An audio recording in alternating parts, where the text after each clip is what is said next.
mukanzoka mumanzaro mamaziva kuti Gringo ari padhuze.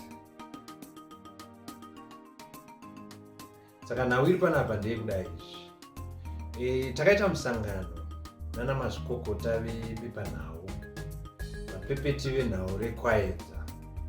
So pamusangano watakaita uyu kauyu pane nyaya yakabuda. Nyaya iyi ndeyekuda izvi. Takawirirana kuti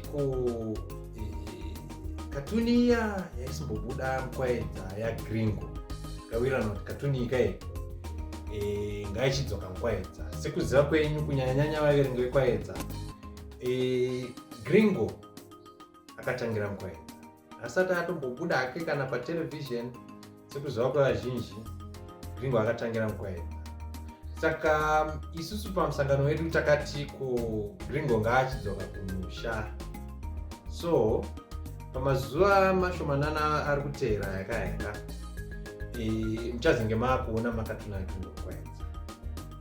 So Kwayedza inowanikwawo pana mamwe platforms like social media like Facebook.